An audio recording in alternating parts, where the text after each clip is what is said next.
cumprimentar a igreja com a paz do Senhor Jesus. Amém, meus irmãos? Todos felizes com Jesus? Diga amém? Amém. Glória a Deus. Meus irmãos, sem perda de tempo, vamos abrir a Bíblia no livro de Atos dos Apóstolos, o capítulo de número 16, e nós vamos ler o versículo de número 31 da palavra do Senhor. Meu nome é Marcílio de Souza Vargas, atualmente tenho 36 anos de idade, sou natural de São Paulo, capital, nascido em berço evangélico. Dos 0 aos 12 anos estive na casa do Senhor, há 40 anos minha mãe serve ao Senhor. Dos 12 aos 18 passei por algumas situações em São Paulo, querendo ser jogador de futebol, acabei me envolvendo em algumas coisas, mas aos 18 anos o Senhor me resgatou novamente para dentro da sua casa. Dos 18 aos 21 estive em São Paulo, congregamos na Assembleia de Deus, Ministério do Belém, setor 17 do Pacto São Lucas, pastor Luiz Duarte. E aos 21 recebi um convite de uma igreja pentecostal a me mudar para a cidade de Capetinga, no estado de Minas, uma cidade de 7 mil habitantes, onde me casei com a irmã Márcia, onde somos casados há 15 anos. Tenho um filho de 12 anos chamado Samuel, que recentemente foi liberto de uma enfermidade, batizado com o Espírito Santo, e agora está pregando em todo o sudeste de Minas, sentido Belo Horizonte, a capital dos mineiros. Tenho trabalhado na obra de Deus desde os 21 anos de idade, e para a glória de Deus temos trabalhado nessa questão de obra missionária, e principalmente abertura de trabalhos. Já são mais de 20 igrejas que abrimos para a glória de Deus neste período. Atualmente sou pastor da sede regional de Capitólio. Capitólio é uma cidade turística, 15 mil habitantes, sentido Belo Horizonte, e pastoreamos ali Capitólio, Araúna, Penedo, Macaúba, Guapé, Piuí 1, Piuí 2. Ali estamos fazendo a obra de Deus e terminando a nossa construção da sede regional, que é de 2 andares, e está perto de terminar para a glória de Deus. Viemos ao estado do Rio de Janeiro, o convite do pastor Jardim, estivemos ministrando ontem e hoje, e vamos ficar por mais alguns dias aqui fazendo a obra do Senhor. Quem achou, diga amém. Amém. Atos capítulo de número 16, versículo de número 31 diz assim: e eles disseram: crê no Senhor Jesus Cristo e serás salvo tu e a tua casa. E os irmãos podeis assentar, glorificando o nome do Senhor.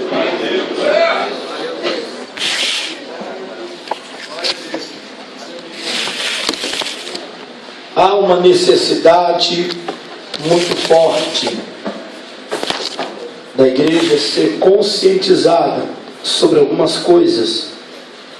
Eu parabenizo o pastor, a liderança, pelo retorno de culto de missões, porque a igreja, se ela não for missionária, ela não é mais nada. A igreja, ela precisa ser missionária. Nós estamos ali tentando passar para a igreja, na nossa responsabilidade, essa questão de obra missionária. E contamos com um aluno, o nome Cleuber, de 24 anos, que está na cidade de São Lourenço, nas Assembleias de Deus ali da Missão, campo de Taubaté, pastor Ezequiel, se preparando durante o intensivo de 1 ano, fazendo vários trabalhos manual, fazendo também o estudo da Bíblia, 42 matérias teológicas a nível de bacharel, reconhecido pela Confradesp, a uma das convenções estaduais de São Paulo. E o nosso projeto é que o ano que vem, o jovem Cleuber retornando da base missionária, nós possamos abrir um trabalho em uma localidade onde realmente se precise da obra de Deus de uma igreja evangélica, seja missão transculturais em outros países, ou até mesmo missão nacional, principalmente no Nordeste ou em zonas rurais no Brasil, aonde realmente é necessário que missionários sejam enviados. Quem nunca disse isso? Crê no Senhor e será salvo tu e a tua casa. Quem nunca recebeu uma profecia de alguém que dizia: o Senhor vai salvar a sua família, a sua casa? Quem nunca, na sua fé, ao ver a sua família sendo destruída, o esposo e os filhos entrando por portas erradas, disse: eu creio eu e a minha casa serviremos ao Senhor, eu e a minha casa servimos ao Senhor, crê no Senhor e será salvo tu e a tua casa. Mas a bem da verdade é que nós muitas das vezes desconhecemos o que aconteceu para que este versículo ele fosse inserido nas Escrituras Sagradas como palavra de Deus. Desconhecemos quem foram os autores muitas das vezes da escrita, e desconhecemos muitas das vezes o que outros precisavam ou precisaram passar para que história como no capítulo 16 de Atos fosse inserida na palavra de Deus. A princípio, como é de costume, o livro de Atos ele tem 1071 versículos, 28 capítulos. Quem escreveu foi Lucas, que era doutor e médico, arqueólogo também. O livro de Atos pode ser chamado também de livro do Espírito Santo, porque em Atos, os 28 capítulos, vai mostrar o desenrolar da obra de Deus, o desenrolar da casa do Senhor, o desenrolar de missões tanto em Jerusalém, como depois Samaria, Judéia e os confins da terra. A Bíblia Sagrada diz que Lucas escreveu Atos, e Lucas tinha um projeto de evangelizar uma pessoa que não era judeu, e ele começou a escrever tudo aquilo que Jesus tanto ensinou, como tudo aquilo que começou a ser feito e pregado pela palavra de Deus, e realizado através também dos apóstolos. Nós poderíamos estar falando sobre as 34 cidades e outras 64 ilhas que são citadas no capítulo de Atos dos Apóstolos, mas ao olhar o Atos dos Apóstolos, eu vejo que Atos dos Apóstolos é como se fosse uma continuidade. No capítulo 1 do livro do Atos dos Apóstolos, o versículo 8, nós vemos Jesus dizendo: olha, eu decreto que Jerusalém é a cidade onde vocês vão ser enchidos pelo meu Espírito. Então ficai em Jerusalém, até que do alto sejais revestidos de poder. Jesus disse isso em Lucas 24, 49.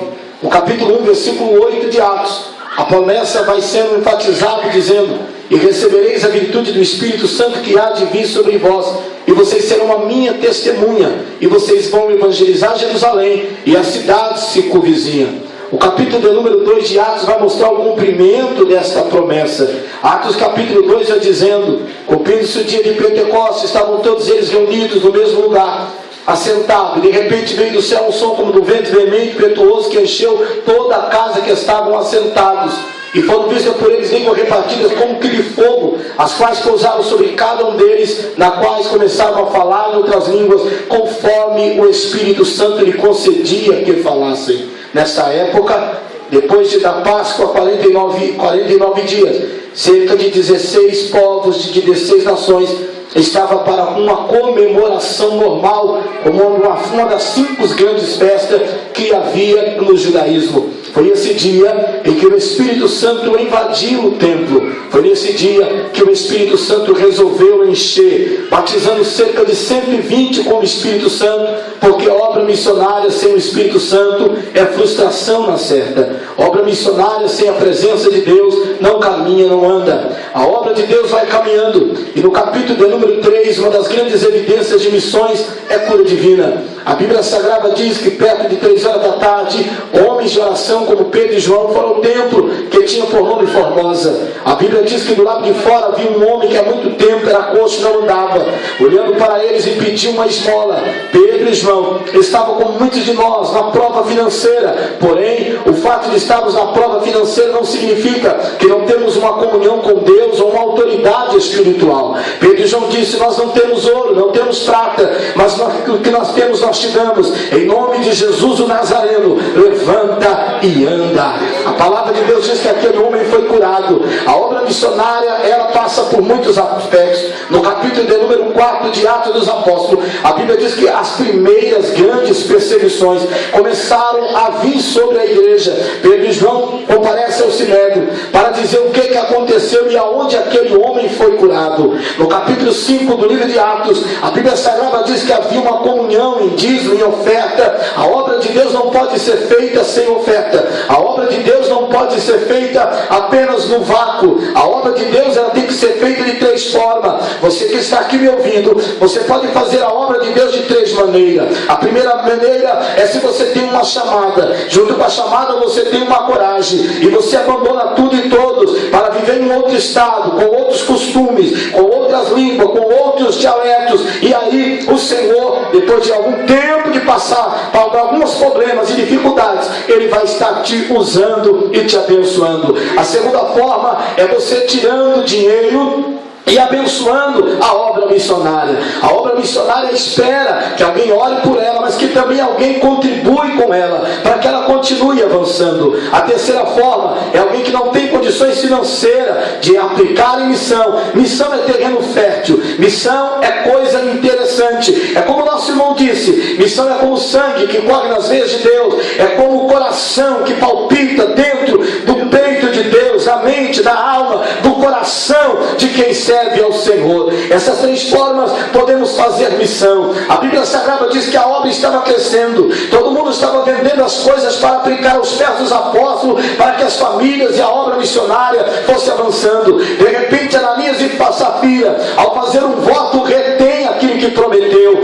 Mesmo na época da graça, o Espírito Santo resolve os matar. Mesmo na época da graça, a favor imerecível, eles acabam morrendo porque mentiram não ao apóstolo Pedro, mas ao Espírito Santo. O capítulo 6 do livro de Atos vai falar sobre a organização da obra missionária. Não é apenas ganhar alma, não é apenas pregar a palavra, não é apenas fazer um grande reboliço em uma cidade. A obra missionária precisa ser assentada. A obra missionária precisa que tenha pessoas qualificadas para poder cuidar dela. Assim, no capítulo 6 de Atos, nós vemos os primeiros diáconos serem consagrados. A palavra diácono significa servo, servente, serviçal. E havia 7 homens que se destacaram. E o que destacaram esses homens não foram o valor de uma coisa ou de outra que eles tinham, mas a reputação, o nome bom na praça, o caráter que eles tinham. Também o fato deles serem cheios de sabedoria para poder lidar com as situações adversas que venham sobre a obra missionária. Os primeiros problemas que acontecem na obra missionária e dentro de uma igreja possivelmente passa pelos diáconos. E se os diáconos foram como homens do corpo de bombeiro, muitas das vezes esses problemas não chegarão ao ouvido do pastor. Se esses diáconos que foram eleitos para fazer cessar a murmuração do povo, o pastor nem vai ficar sabendo de muitas coisas. Foi por isso que Deus elegeu os diáconos como para trabalhar como bombeiro, apagadores de fogo, cessadores de murmuração. A Bíblia Sagrada diz que aqueles homens foram eleitos, de alguns deles se destacaram. No capítulo 7 de Atos dos Apóstolos, um desses diáconos se destacam de tal maneira que ele acaba servindo a Deus como o primeiro mártir da história. Esse homem prega um sermão que vai de Gênesis a Apocalipse, e ele cita pelo menos mais de 40 versículos da Bíblia do Velho Testamento, e ele vai convencendo pelo poder da palavra e não pelo poder da persuasão humana, ao ponto de ser odiado e morto. Eu poderia estar caminhando, mas o tempo não me permite. Vamos lá, capítulo 16 do livro de Atos dos Apóstolos. O apóstolo Paulo está indo para uma cidade. De repente o Espírito Santo lhe mostra a figura de um homem,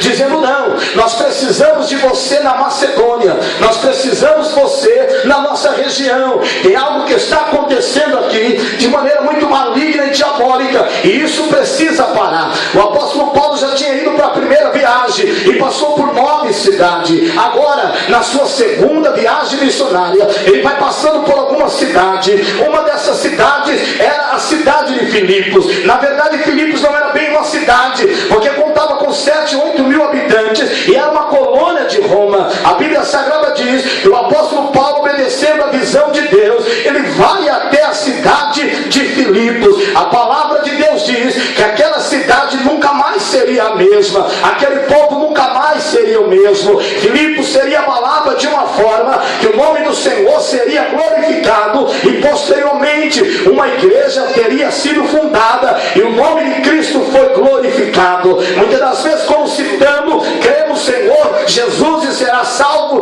tu e a tua casa, não entendemos o que alguém teve que passar para chegarmos até nós. Se alguém está prestando atenção, o tema que Deus coloca no meu coração é esse: Filipos Filipos nunca mais foi a mesma. O que eu quero profetizar? Eu quero profetizar que a partir dessa conscientização missionária, aonde você mora, aonde você estuda, aonde você reside, aonde você leciona, aonde você tem a tua empresa, aonde você tem o seu comércio, aonde você convive, com o círculo de pessoas que você conversa, nunca mais será a mesma aquele lugar, porque Deus colocará uma paixão por almas no seu coração, e o nome do Senhor será glorificado. Se alguém está me ouvindo, levante a sua mão e glorifique o nome do Senhor aqui.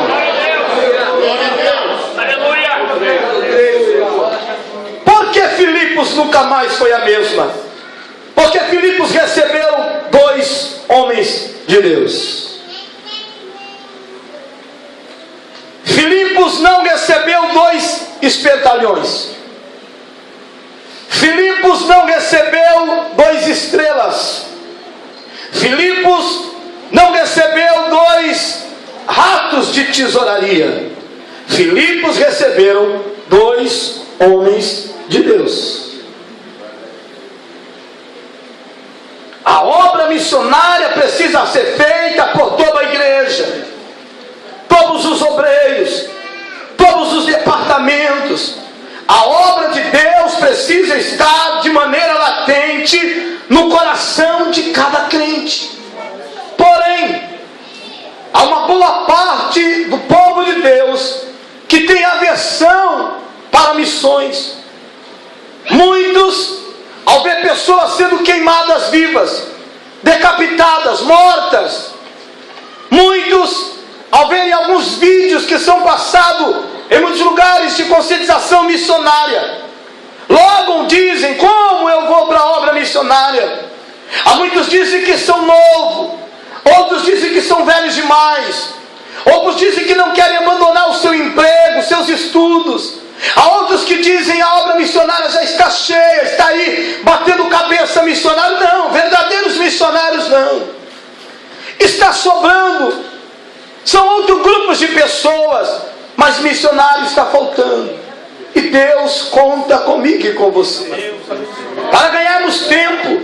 Como foi que o Evangelho chegou no estado do Rio de Janeiro? Como foi que o Evangelho chegou ao Brasil? Uma coisa interessante foi também por causa de 2 homens que eu e você estamos aqui. Os 2 homens da Bíblia é Paulo e Silas.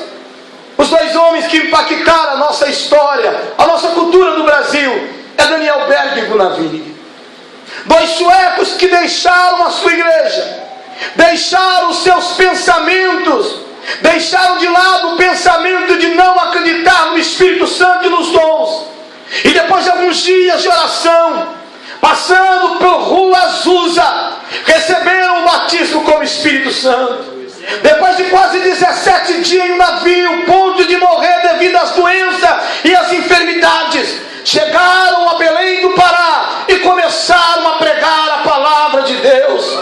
Quando foi que o Evangelho chegou ao estado do Rio de Janeiro? E eu estou falando de Daniel Berg e Gunnar Winick, por sermos assembleando. É óbvio que a Igreja Congregacional Independente chegou aqui antes. É óbvio que a Igreja Batista e Presbiteriana também. É óbvio que a Igreja Luterana também chegou antes. Mas nós estamos e nós fomos assembleando. Sabe por quê que o Evangelho chegou a mim e a você? O Evangelho chegou a mim por causa de 2 homens que abandonaram tudo para viver uma terra estranha, para fazer a obra de Deus. Eu não sei aonde você aceitou a Jesus. Eu não sei se foi num apartamento duplex. Eu não sei se foi em um dos barracos dos aglomerados do Rio de Janeiro. Eu não sei se na cidade Jardim. Eu não sei se na região dos lagos onde vocês estão. Eu sei que a palavra de Deus chegou até vocês, porque 2 homens largaram tudo para que o nome do Senhor fosse glorificado.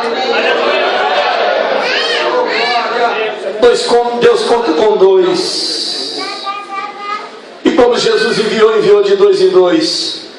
E a Bíblia diz em Isaías 41:6: ande 2, porque é melhor do que 1, porque se um cair, o outro levanta, o outro ajuda. Sabe o que Deus está falando? Deus está contando com 2 aqui desta igreja, aqui deste bairro, aqui dessa cidade. Mas observe, se foi 2, não, pode ser 2 também, porque Deus não faz acepção de usar ninguém. pode ser 2 jovens, pode ser 2 senhoras já de cabelo branco, pode ser 2 novos convertidos que se submetem a sentar para aprender, para depois levantar para ensinar, pode ser obreiros do altar, que veja além do púlpito, que veja além da consagração na convenção, que veja além do teu terno bonito, do que a gravata bonita, que dê uma olhada para fora e minhas centenas de almas sofrendo e disse: se depender de mim, eu vou fazer alguma coisa para o reino.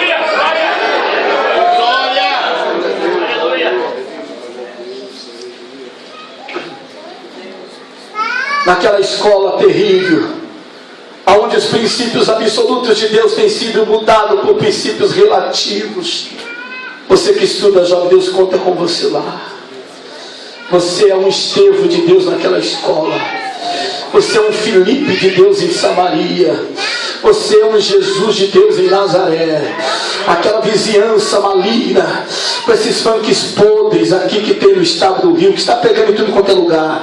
O Senhor conta com você, para que você seja uma testemunha viva ao teu vizinho. Eu profetizo que não vão tocar mais funk ao lado da tua casa, porque o hino será maior do que o funk, porque a adoração a Deus será maior do que a adoração ao diabo. Eu profetizo que Deus irá fazer alguma coisa, e o louvor que você vai colocar, e de preferência louvores da harpa, louvores que tenha hino, louvores que tenha nota, louvores que realmente toca o céu. Eu profetizo que a tua casa vai ser mudada, enquanto muitos com a direção errada, achando que missões é pregar os Gideões, achando que missões é pregar a conversão. O Senhor está dizendo: missão não é nada disso. Missão começa com o teu bairro, missão começa com a tua casa, missão começa lá onde você mora.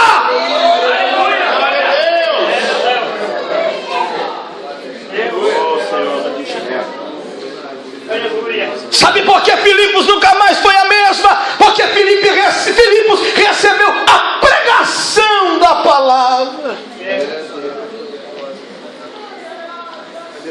O Brasil, antes da pregação da palavra, acreditava em boitatá, mula sem cabeça. A nação hoje quer quase 60 milhões de evangélicos, 204 mil pessoas, 26 estados, na Brasília 27. Até 1990 nós não éramos nem 12% do Brasil evangélico.